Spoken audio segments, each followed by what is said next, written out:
it all kind of came on. Good morning, good morning, good morning, good afternoon. How is everybody doing today? I see lots of good energy, good vibes. Here in the Northeast, the weather's breaking a little bit and the weather's starting to feel good. You know, there's just something in the air. I heard a bird chirping the other day, and I just thought of all of you in the sense of this commitment to excellence and greatness. You know, every day it takes a special type of person to show up and want to be better. It takes a special type of person to serve other people. So I just want to take this moment and just like acknowledge every single one of you today for the work that you do for others.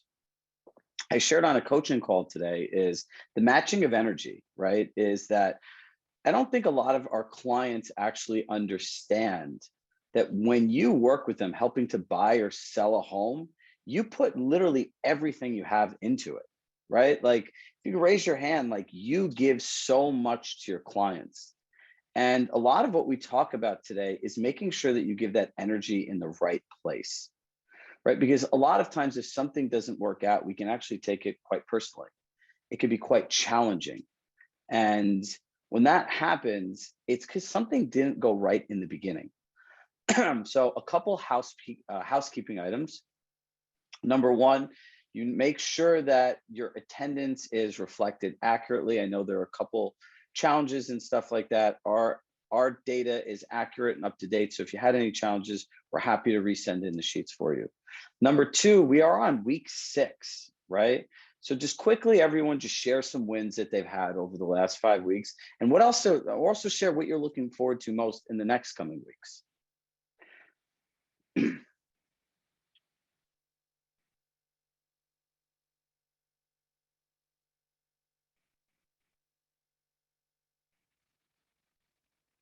We want inventory.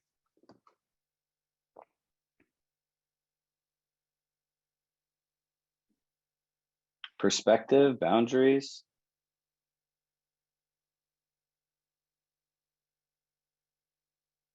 More organization, implementing into our daily life. Thank you all who've spoken to Alexa. She shared some really good feedback that you guys have had. And, you know, a coach's journey is to make everyone else's life better. And you guys put so much time into this. It's really important for us that you do get something great out of it. Now, I'm going to share with you today some concepts that you've never heard before.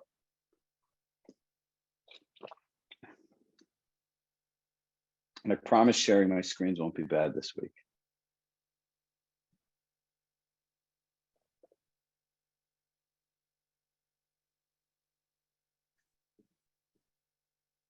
Okay. So price, dealing with buyers and sellers. I don't know about you, but this is the conversation, and I would say the biggest challenges that agents face today. How do you talk about price, right?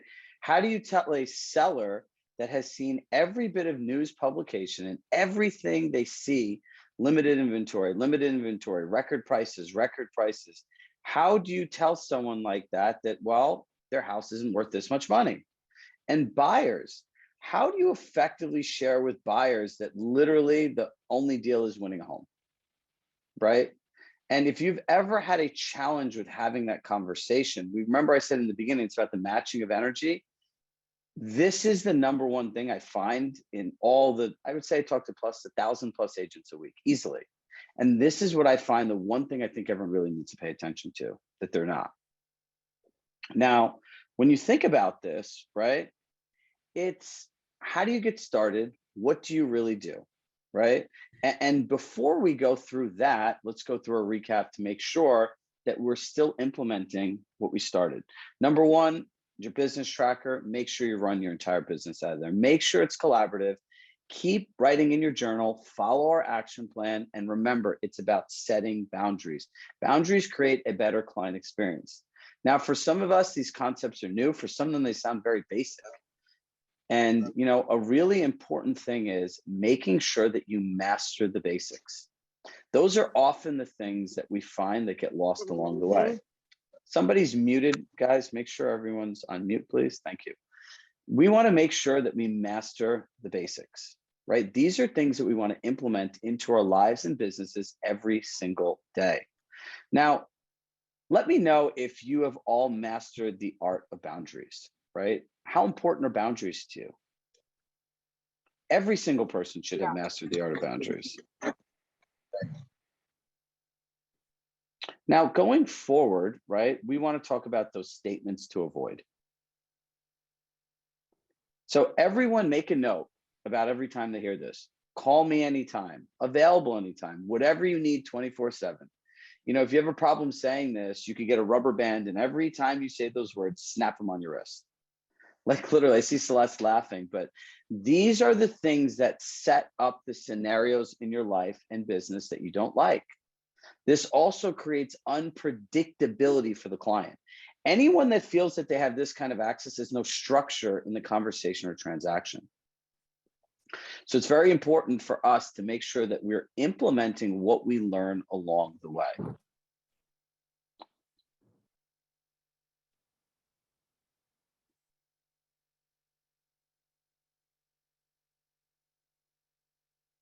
Okay, now let's let the fun begin.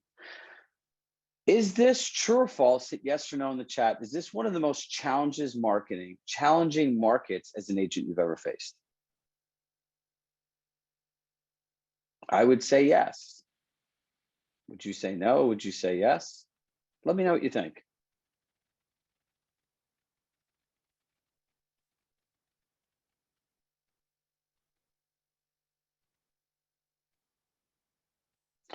So the most of us believe that this is the most challenging market that they've ever faced.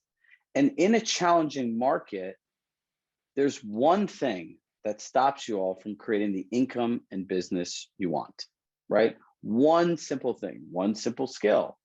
Now, when you think about this, if you were able to know exactly what to do, how to do it, and how to identify how that worked, what would that impact be? What do you think, besides inventory, right? This is not a trick question here. What do you think is stopping you in this market, besides inventory, of having the income and business you want? Drop it in the chat. And this is where everyone's challenges are.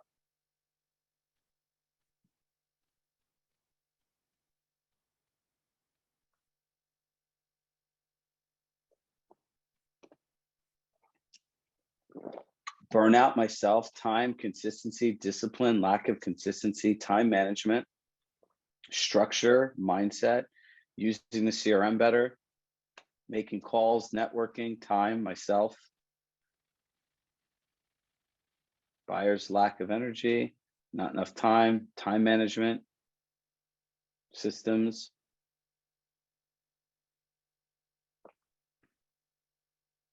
A process that can be applied over and over again, prospecting. Laura, I love these markets too. This is a skill market, right? So when you get into skill markets, if you're really good at your job and you like competing with people, you'll love these markets.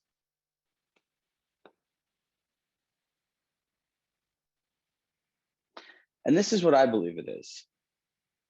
Our ability to have effective conversations with our clients about price in the market. Now let's think about this for a second. We'll do our CRM. We went through a business tracker. We went through a lot of different things. But in the end, true or false, does it not start and end with this conversation? Right? It literally starts and ends with this. Because if you're a buyer, how are you going to explain the market to buyers? If you're a seller, how do you explain pricing to a seller? These conversations, these scenarios come up over and over and over again. I share this concept called the marathon mindset, right? Like in most people's real estate business, they run it like a 100-yard dash. Every year they have a business plan, they run to the end of the year, they start all over again. That's why people put the same things in their business plan year after year after year. Now, when you start thinking about the marathon mindset, you're training for a much longer race. You're approaching it differently. You're thinking about something over many, many miles as opposed to one. And when I think about learning and I think about these conversations, this is what I think about. When we came up with this training, and as I shared with you in the beginning, we made every single one of these courses from scratch. We've used things that we know work really well, but we wanted to make this experience different. Now, I asked myself this today. What can I share with everyone in the 10 by 10 challenge if they applied it today would quantifiably make them more money, make their business better, and also give them time back, right? And it's ultimately comes down to this. What are the scenarios that you're facing, right? And if you don't know how to identify what your challenges are, then you don't know how to conquer them. Does that make sense to everybody? So here's an example, Sherry. If I said, what's the scenario you need help with, right? You're going to say commission. Well, what the heck does that mean? That's like telling a seller I have cutting edge technology. Well, what is cutting edge technology? It's not quantifiable, right? So if I had a scenario, now I change it around that says, when my client says they'll list with another agent for 1% less, is that a solvable scenario? Yes, right? Now, if buyers are unrealistic, well, what are they unrealistic about? Your time, your commitment, the market, availability, how much they have to pay. What are they unrealistic about? So the first thing I want to do today is show you how to identify these things. Everyone write a scenario that they're challenged with. Some of these scenarios we'll actually take and we'll answer them in our platform after as well. So everyone put their challenges into the chat right now. Bidding wars. So Bindu, what I would write is this: how to win bidding wars, right? Excuse me, if you just write bidding wars, so finding listings is searching for inventory. My sister wants a discount broker. Buyers are ready to throw in the towel. Buyer fatigue. See, for everyone writing this down, what is buyer fatigue exactly? Buyers not able to find the home that they want in the time that they want it, right? That goes back to actually pricing and the market. Unrealistic buyers.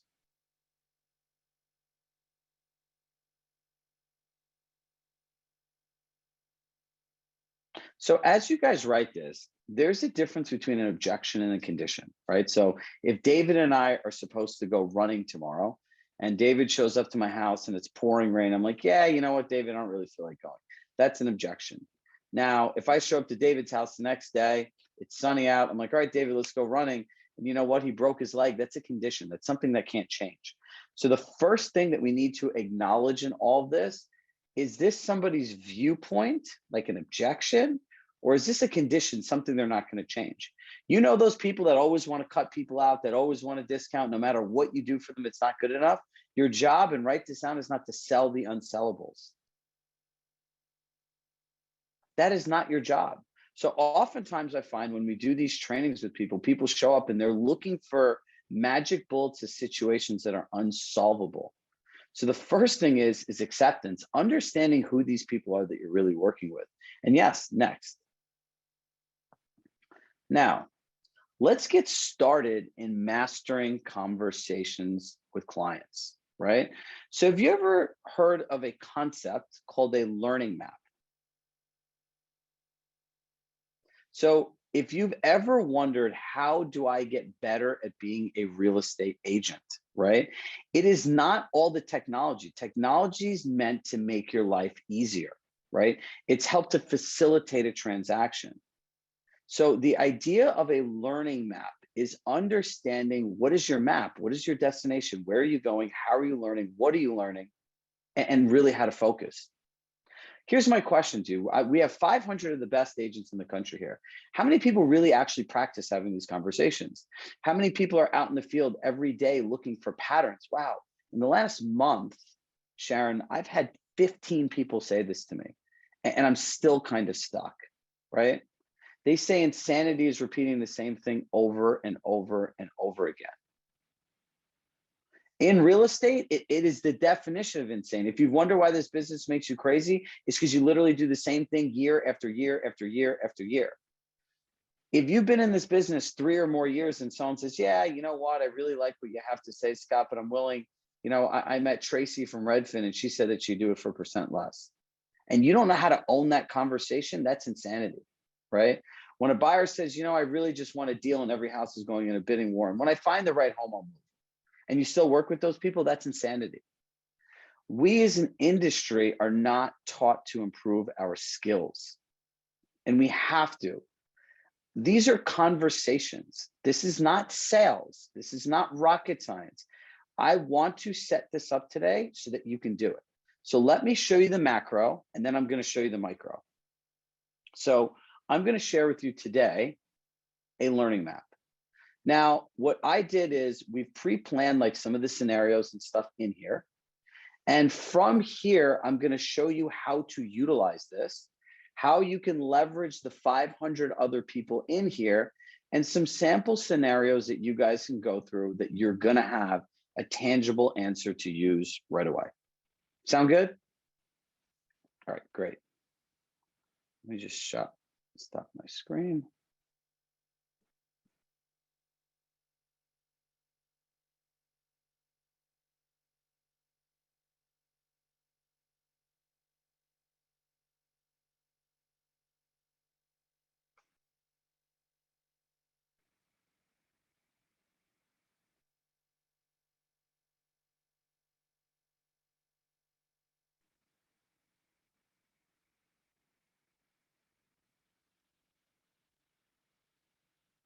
Thank you for the nice shirt compliment. All right, this is a learning map. Everyone can see my screen? Is it large enough? No, okay. Oops.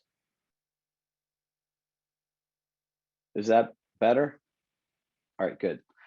So if you look at a learning map, right, the first thing we want to do is identify the scenarios, right? So I put some common ones for sellers in. I want to list my house for X amount of money more than the suggested price. David, I know it's high, however, I want to give it a try. Here's another scenario. The other agent said they do it for 1% less. Another skill, setting up the pricing conversation for success by discussing what they control, what you control, what no one controls. Effectively presenting your marketing. Someone says they cannot see any screen. Sharon, I can see you on my screen. Can you see my screen? So the next scenario is the marketing. Now, there are 3 different categories, and this pay very careful attention to. This is why no one learns anything. There are 3 different categories here. Need to learn. This is a skill that you identify that you need to do. Learning. You're actively doing and needs additional training to get to mastery. And mastery can have the conversation to the desired outcome 90% of the time. So what happens is this works great with training assistants, training team members, any of the above, right? Now, if you think about this, what does this really look like? You have to look at what the desired outcome is and add any applicable phrases, right? So this is interesting, seeing the screens, the chat box, and everything else. So if you think about this, I'm just going to go back in the beginning because I want to make sure everyone could actually look at this. The first thing is identifying what actually you need to learn, right? So now we're going out in the field and we're listening to what our clients are saying, right, Carolyn? So we're going out and we're hearing all the time that people say, I want to list for 1% less, I want to list for 1% less, I want to list for 1% less. Now, if you hear something enough, then you know that's something you need to focus on.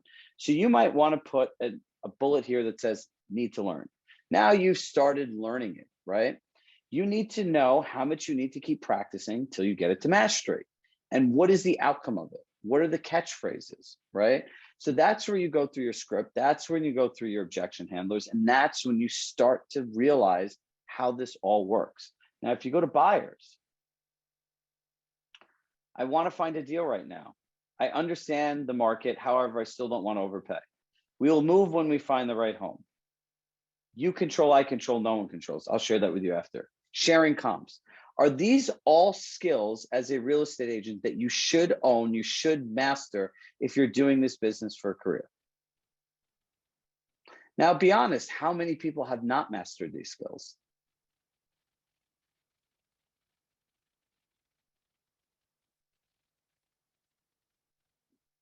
A lot of people. And I don't think that's on all of you. I really don't. Because the reality is we live in a world where we all want to chase shiny pennies. We all want to get leads. We all want to get inventory. We all want to do stuff. But the problem is all of that stuff gets clients, and through the clients, you need these skills to make money. And when you talk about productivity, if this is my time in a day, every unnecessary client takes stuff out, takes stuff out, takes stuff out, takes stuff out. Now, if you talk about performance coaching, it's like, how can we fill the glass back up, right? Every one of these clients that you're able to pre-frame, improve, connect with someone more effectively, you put time back in your day. You have a better quality of client. You have a better quality of life. So we'll share this as a resource to everybody. Brooke set it up so they can make a copy of it and fill it out as your own. At the end of this, we're going to take some time to pair you guys all into accountability groups through our platform, and people can start posting their scenarios and we can start doing this together right away. Does that sound good with everybody? All right, so now let me show you some actual scenarios.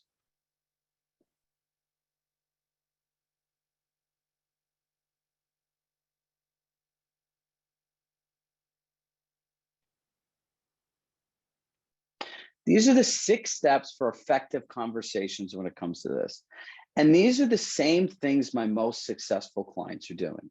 The clients I work with that do 100, 200, 300, 400 plus $1 million a year, the majority of them have mastered these skills in conversations.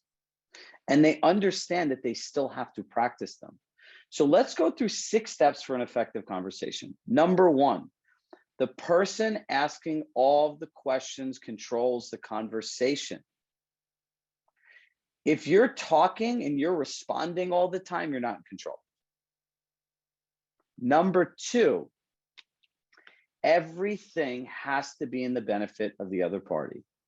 If you talk about I and me, it's no good. Number 3, no telling, no explaining, no being combative. It's like a novel. When they want to buy a home, if you're in line with what they want, you're a protagonist. If you're not in line, you're an antagonist. As soon as you start telling and explaining the market and being combative, you lose. It's over. Number 4, always be in agreement. They could tell you, Beth, the craziest thing you've ever heard. I completely hear and understand what you're saying. And moving forward, regardless of what you decide to choose, I support you 100%. When you say that, can they ever really be mad at you? You have now removed all of the discomfort in the conversation. But once somebody has a different view than you do, and you're telling them or imposing your view on them, is that comfortable? Does any person want to be told how to think, feel, and do things? Not really. That's like for personal training, right? But when they're buying a house, they're finding and hiring a person that's an advocate, an advisor, someone to provide them a service based on what they want in the way they want it. David always says this, meet them where they are. Number 5, what they choose to do, I missed one. Number 5 is, it is always their choice. I missed one on here. Should actually be 7. It is always their choice. In the end, buying a house is a choice. Listing your property is a choice. Overpricing is a choice. Underpaying is a choice. Neglecting the advice of your agent is a choice. So the last time I checked, if they're making all the choices, how can somebody be mad at you for their own decision? It's like the buyers get mad that there's no inventory. Like you're just waking up and deciding not to sell your house that you promised them. It's crazy. But these are the conversations we have. It's like when we go back to those statements of 24/7, available anytime, call me for whatever you need, and then you're upset. But when you start telling the market, explaining things, and just talking at people, then there's this concept they called owning the market. You have now owned the market and you now become a punching bag. So what I'm going to teach you here is how to have these conversations. And if you follow this framework, nobody can ever be mad at you. You know, there's really no houses, Lorna, and I'm getting really frustrated. I completely understand and hear what you're saying that's really frustrating. Based on the fact that there's no inventory and everything, what do you think the best thing for us to do is? A, readjust our expectations on what we want on our home, or B, do you think it might be better maybe to consider renting, or is there another option that you can look at? What do you think's best for you? Doesn't that sound a lot better than, well, there's just really no inventory, just hang in there, things are going to be, it'll eventually work out. All the other things that people say, you have to learn to put it back on them. And that forces them to think, them to make a decision. But when you start coming with some of these statements and talking because you're afraid of losing the client, that goes back to the last one. Don't be attached to any specific outcome. And always remember, what they choose to do does not mean you have to compromise. If they choose to focus on saving money versus maximizing equity, that is a them problem, not a you problem. Then you just have a business decision to make. Now, scenario number one, not owning the market. Now, there's this very interesting concept that I came up with, and it really has to do with control. Because I started thinking about this. I'm like, how can I make something that the sellers become our partners, where they feel like we're on the same transaction, right? It's kind of the us versus them movement, good guys, bad guys, right? So I came up with this concept that's worked incredibly well for all of our clients and myself when I sold real estate for years. It's all about control. Now, I'll explain this to you and then I'll show you the document. In a scenario, in a transaction, right? Now we're working with a seller. This is right before you go through the comps, right? I'd say, Fran, I have just one thing, a couple questions I want to ask you to make sure that we get alignment before we discuss, the potential value of your home on the market. And she would say, great. And I would say, in this transaction, there are things that you can control, there are things that I can control, and there are things that no one can control. Does that make sense? And then she'll go through this. Now watch, if you think this is cool, might get me excited here.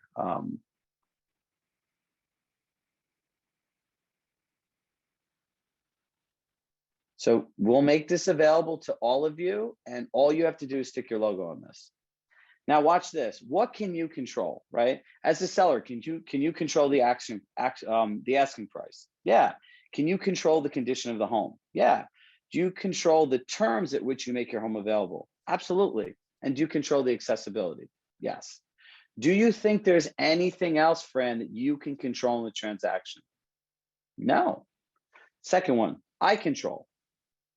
Can I control the visual story your home tells? Yes. Can I control the marketing? Yes. Can I control the advertising? Yes. Can I control the negotiations once we get an offer and how we strategize? Yes. Can I control our communication and customer service and the way we stay in touch with you in this transaction and keep you informed? Yes. Now, ultimately, can either one of us control world events? No.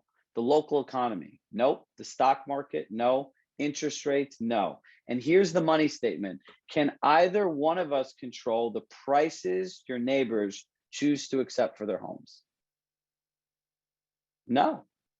Okay, so effectively, Fran, it's a partnership, right? Between what you can control and I can control, working against what no one can control. Does that make sense?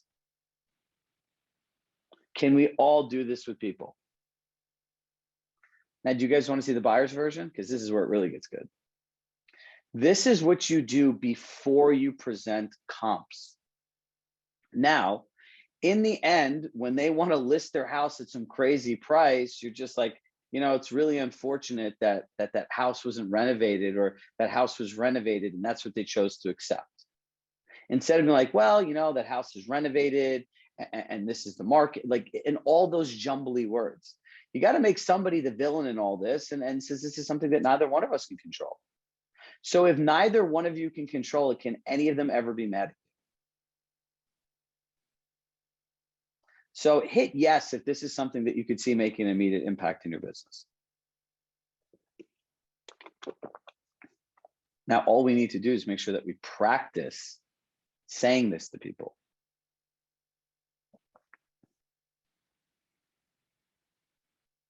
You guys all don't know this, but secretly you all just made my day. Because if I could make your lives any easier and I really mean this, take the stress out of this for you, it is extremely difficult being an agent right now. It really is. And you could see the emotion in my face when I say this. It is hard, right? And a lot of these conversations I'm having with people are about people's mental well-being, burnout, overwhelm, owning people's moving things. And if you can't have these conversations, you're screwed. You're in bad situations no matter what. So it's like, if we can't give you what to give people and what to say people, we've failed as instructors, educators, and coaches. So now here's the buyer one. Hey, Mr. Buyer, we're giving this all to you. Brooke already put it in, but it's going to be uploaded to our platform. Now look at this. Hey, I would go through this and I would say, let's go to another screen. Who's going to be my random friend today? Jacqueline. So I would say, hey, Jacqueline. So I would say, there are a couple things, Jacqueline, I want to just go through before we start looking at homes, and really what can you really control in this as a buyer? Can you control the price you offer? Can you control the terms you offer? Can you control financing, whether you have a contingencies or not? And ultimately, can you control anything besides the speed at which you follow through? And they're going to say no, right? The second part is, as an agent, what can I control? Our negotiating strategy, our communications throughout the process, helping locate off-market property, and ultimately interpreting the data as an expert and sharing with you what you need to do to win a home. Is there anything else, do you feel, Jacqueline, as an agent, I could control? I'll unmute you. Go ahead, you can unmute yourself. No. Is there anything as an agent I can control? You can make up any hallucination that you humanly want, because there is nothing in this that you can add to this because it's based on logic. Is there anything else you can control? No. Nothing to add. Now watch this. People will think there is, but. Well, if people think there is, this is where you flush it out. And this is why you're asking people the questions. There's a different psychology when you ask someone a question and they say no in their brain and the way that information is registered, because they answered no. If I just said none of us can control, only I can control this. But the important part is the buy-in aspect of this, right? Is having people say no and asking us a question. These are the things I can control. Can I control the negotiating strategy? Yes, yes, yes. Outside of these, do you think there's anything else that I can control? No. So ultimately, there are things neither of us can control. Can either of us control world events? No. No. Can either of us control the local economy? No. Can either of us control what happens in the stock market? Ooh, my lights went off. Can either of us control what interest rates are? Unfortunately, no. Okay, and here's the $1 million statement. Can either one of us control the prices other buyers are willing to pay for homes? Nope. Bingo. So ultimately, it's a partnership between what you can control, what I can control, working against what neither of us can control. Does that make sense? Yes. Perfect. Okay. Now I'm going to stop this. If you took nothing more out of this entire session, besides obviously operating your business through this platform and how to do this, I want every single person, and we'll have a slide and we have plenty of time to get to this today, to go to our forum, to sign up and practice this with each other. Please, I beg you, don't come here and leave and don't do this. Don't. If there's anything that you need to know is how to do this. Now, there's a whole tech stack that helps you do this in conjunction, right? So let's go back to the rest of these other scenarios. Here's one of my favorite ones. The buyers, scenario number 2, I want a deal. It's like you really want to ask these people, what kind of deal do you think you're getting today? Do you still find people that come to you that are crazy enough to ask for a deal? Yeah.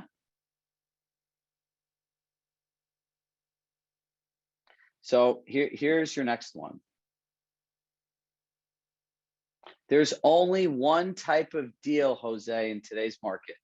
Would it be okay if I shared with you what it is? Say sure. The only type of deal today is winning a home. Would you like to know what it takes to win a home in today's market? The only type of deal today is winning a home. Would you like to know how, keywords how, to win a home in today's market?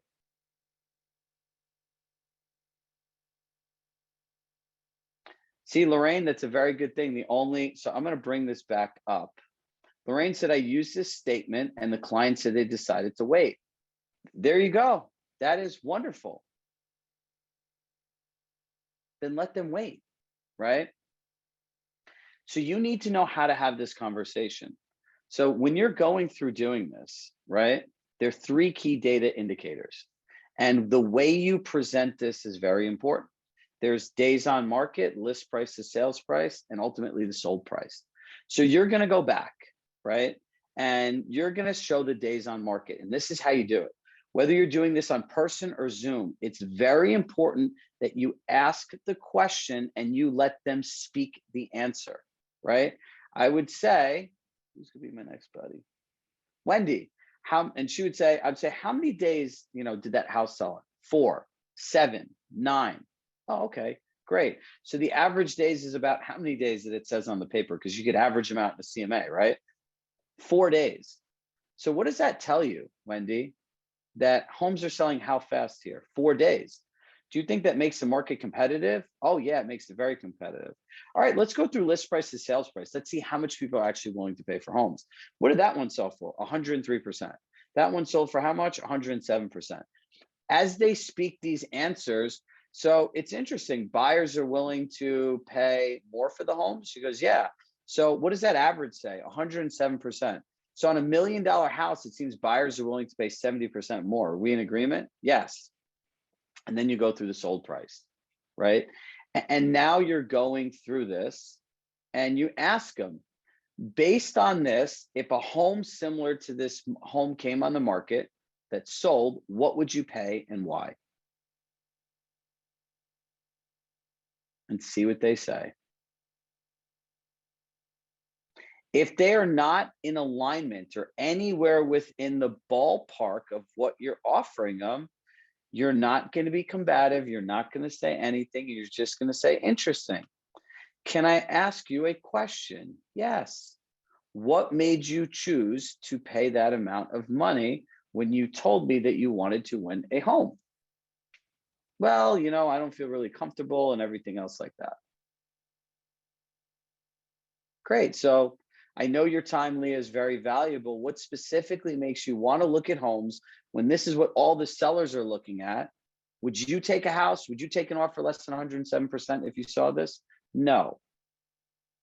So the way that I look at it, we have a few different choices. Number one, we could know that this is what the market is and discuss it more in detail. And when the right opportunity comes, we know what we have to do to take advantage of it. Number two, you have the right, if this market is not what you had in mind, to just simply wait. We'll keep updating the collections and properties and we'll continue to stay in touch. And regardless of whatever scenario you choose, I want to support you 100%. And knowing that this is what it takes to win a home, it'd be unethical for me to bring you out under any other pretense because this is what the sellers and their agents are looking at. And as you had shared, you wouldn't accept less. So I don't expect anyone else to either because they have access to the same data. You can take that conversation in any variation you want, whether it's price per square foot or anything else. At any point, did I own the market? Did we ever tell them what they should do or not do? No. All this is based on data and facts. We'll transcribe these words and we'll get them to you. Don't you worry. So if you know somebody can't win and you're making pretend they could win, is that ethical or unethical? It's unethical. Karen Scott, my realtor in Westport, Connecticut, she wouldn't take me out and do this. I saw a house with her that came on at 1.8. It came off because you literally opened the door and you felt like you're on a highway. And then they relisted the house at 2.4 and I sent it to her. I go, this is crazy. So she sends me back a great question. It says, what are you going to do? I said, I don't know, overpay. What else is there to do, right? I have to pay. And you tell me what to pay. If I want the house, I'll pay for it. She's like, okay, great. But you notice she asked me, what am I going to do? I was like, wow, this is familiar. You've been through my trainings for years. Good question. So think about this, right? All right, let's get to the next scenario. Is this helpful for everybody? Okay, good. Now, I see what you're saying about the homes in my area, and I still think my house is worth more. Who gets that one? Now, let's walk through this together. Your house is worth more. Number one, if you did the first part, the control part, imagine they're still here. You're like, wow, these people are like extra special, right? Like we don't control what the other neighbors choose to sell for their house. And generally speaking, true or false, right? And this is the benefit of actually being an agent. The people who do these types of things generally have dated homes and they want the prices of renovated homes, correct? Now watch this. If you thought 1 and 2 is good, this one's really good. This one might take the prize. So I always bring a notebook, right? And in this moment, this is where every agent loses a deal. Well, you know, this is what the market says and blah, blah, blah, blah, blah, blah, blah, blah, blah. And, you know, here's the thing.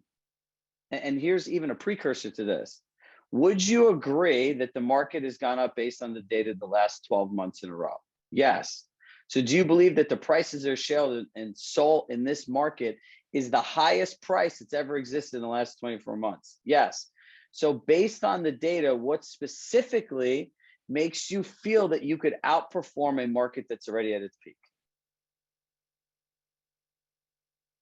That's one, but this one's even better. So when we talked about this partnership one, right? As you can see, I get excited when we go into doing all this stuff because this is like real estate, right? So when you go to somebody's house and they're just like, yeah, you know what? Like it's dated, they want more and all this other crazy stuff. Now, here's what you do. Remember I told you protagonist, antagonist? Remember you said what you control and what I control, we're in a partnership? This is what you do. Be like, great, as we shared before, it's what you can control and what I can control against what no one can control. So really now what we have to do, Fran, is justify the $400,000, the extra that you want to the agents and buyers that come to the house. So, you know, I brought my pad because it's really important for us to mark all this stuff down. So let's get, and I would literally stand up out of my chair. Like when you're doing this, you have to play the part.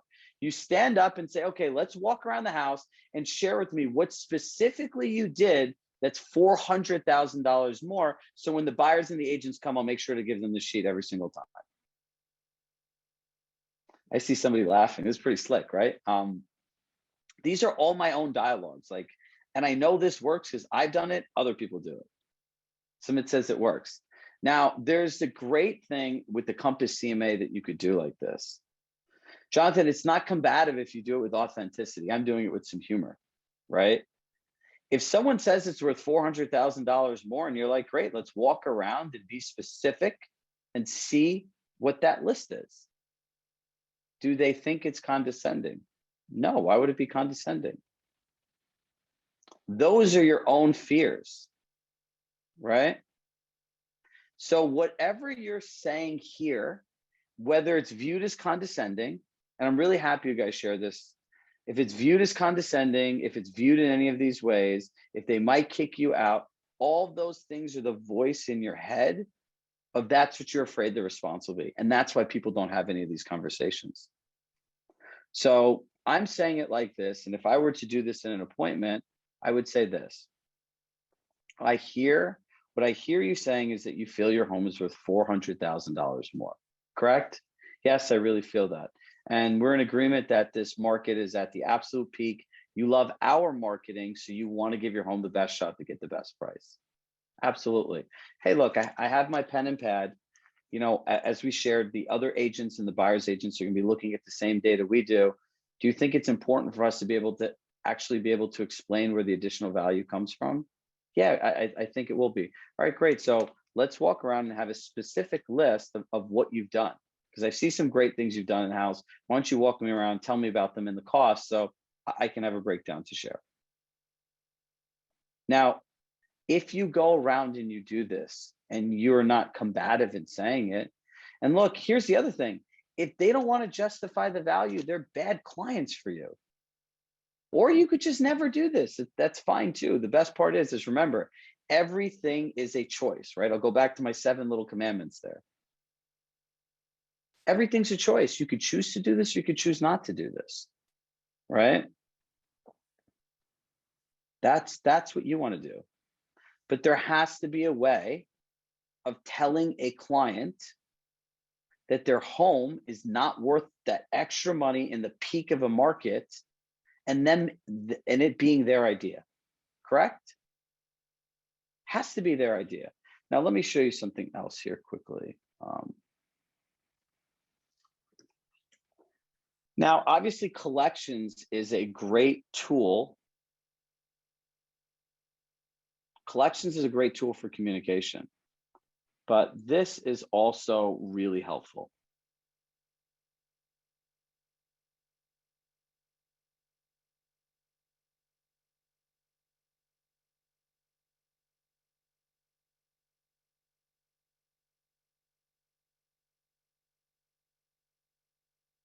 You see how they have the CMA here? We're in the CMA. You can actually go here and move these pictures around, right? So if you're doing this, this is a kitchen. Let's see, where's their kitchen here? This is their kitchen.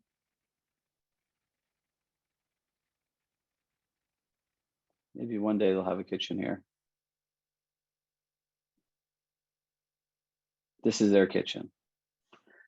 I would show them these kitchens in this 3-up comparison, right? Another good hack is in doing this, you can actually take a picture of their kitchen on your phone and hold it up to the CMA if you have a thing. It says, how much money do you think it'll take this kitchen to look like that kitchen? And see what they say. This is an actual exercise that you do with people. If you don't walk them through this entire process, they're not going to process that information in their brain. They need to say, well, it probably costs 50,000, 70,000. Do you think a buyer is going to factor that in when looking at it? Yes. Well, how do you think that affects the price of your home? They need to answer versus like, those kitchens are updated. It's going to cost $100,000 for your kitchen to look like that. And you have to factor that into the price. Doesn't that sound like 2 very different statements? And this is what I love about the CMA, is the way that you could match these rooms up and talk to somebody through their house, where you're really comparing visuals, right?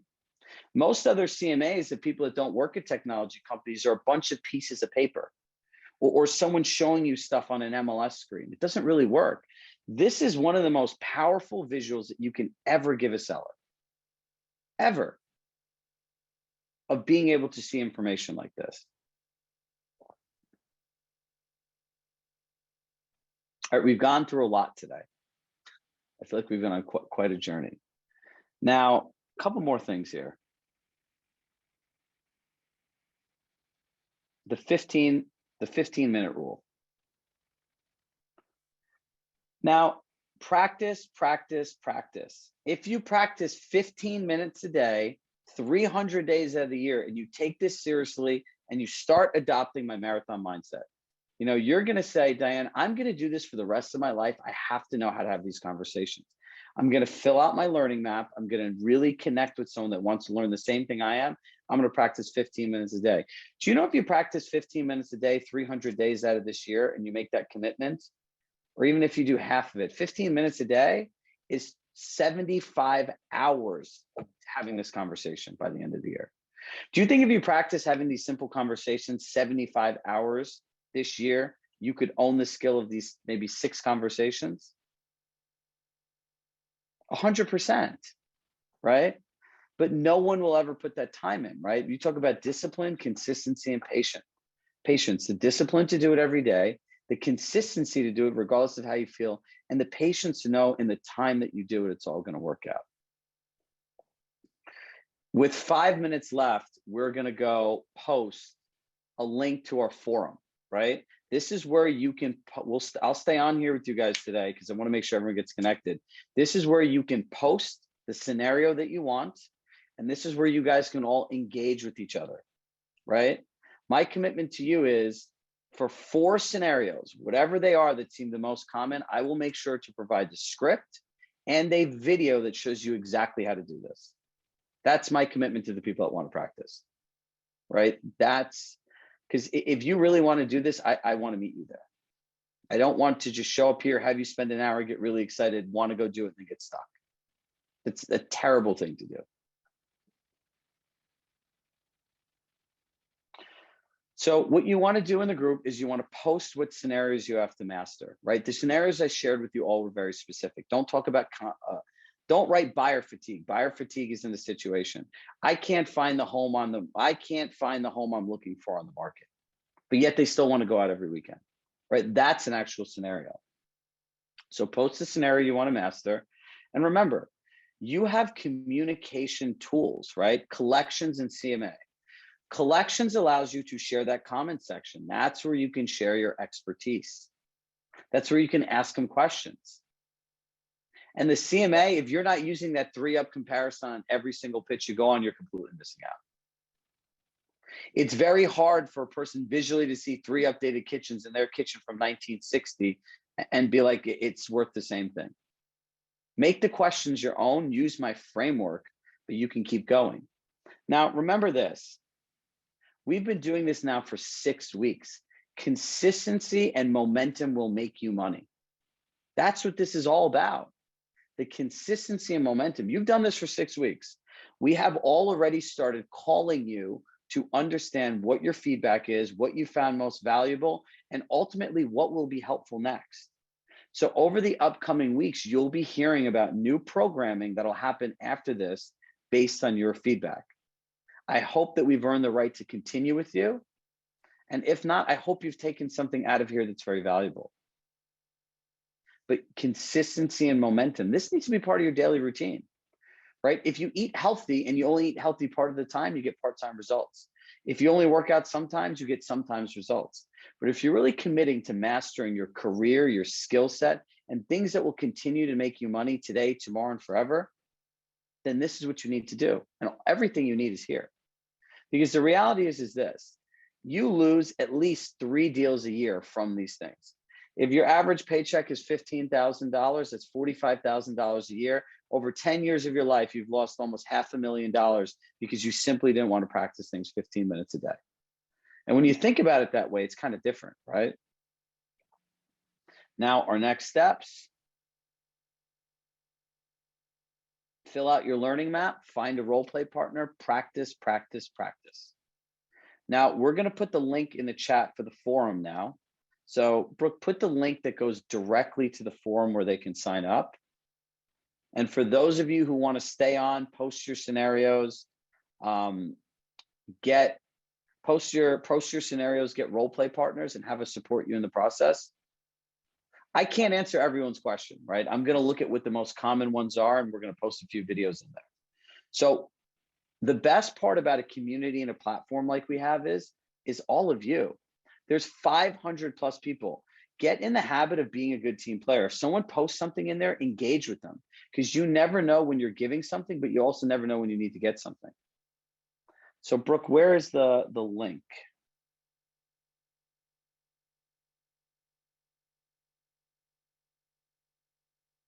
The last slide, fill out the learning map, find a role play partner, practice, practice, practice. So I think I have this here, 1 second.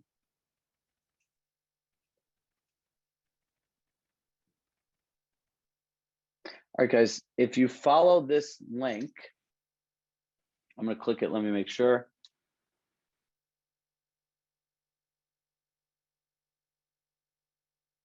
Wait, 1 second, not that link, I have a different one. This will take you directly to the role play group right here. Oops.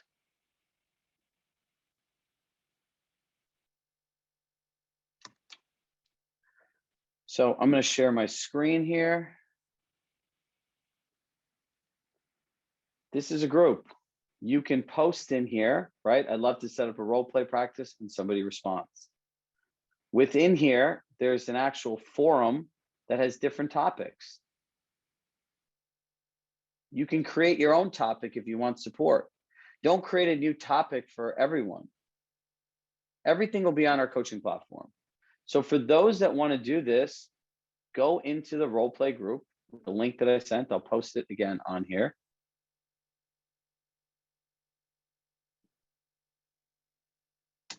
And get connected onto the group.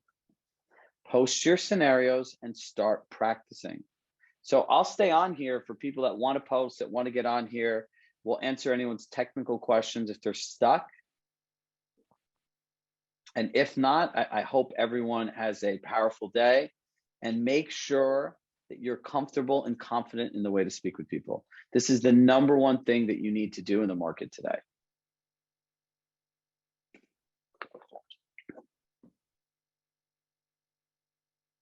Thank you, guys.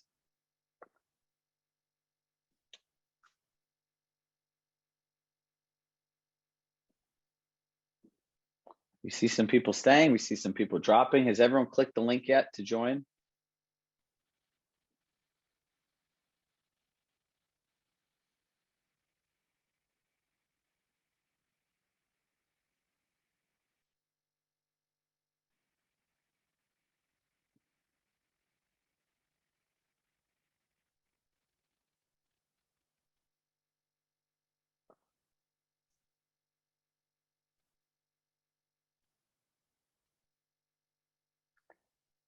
I'll repost the link. A lot of thank yous. I'll just put the link in there again for everyone. Just click the link if you want to join and find a role play partner.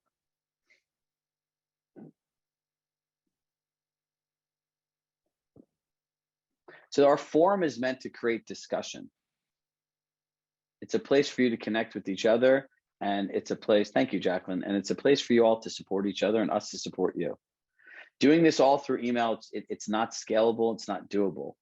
But we know that if we all put our time and energy into this is this concept of collaborative learning. 500 brains is better than my 101.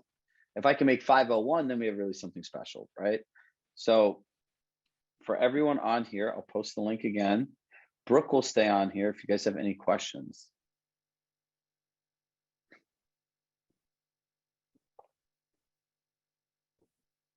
So we have a variety of different stuff on here. David, anything you want to add to this about practicing? Oops. There you go. I think it's important to practice with a clear intention. You may fill out your learning map and you may find there's 80 different things you want to learn. It's really important to make sure that you're not overburdening yourself trying to learn 100 things at once and practice 100 things at once. Whether you play golf, whether you ski, whether you do gymnastics, the coaches never have them try to fix everything at once. They tell them to focus on one thing, increase their capability or skill around that, and then move on to the next. Simplicity is the key. So the one forum we want you to go to is the role play one. Brooke, make that a public forum if you can. I know some of the restrictions are access based on what group they're in, but the only one we want you to focus on right now is the role play one, not all the different ones. There's a variety of them, but for today, what we want to do is practice these 3 scenarios, right? You have the scenarios. If you just click this link, Stella, it will bring you right to the forum. And if anybody needs a walkthrough, let me know and I can share my screen and do so. Some of them are saying they don't have access to this role play. Dominique, you should be all set. All right, so they asked for a walkthrough. So I'm going to jump off and you could do the walkthrough with them. So if you want to get a walkthrough, stay on here, but this is where all of this stuff is going to live, right? So this is a way you can connect with everyone else. Some people are having access issues. We'll stay on here and walk you through all of this. So I love you all. Thank you so much for being present, bringing your energy.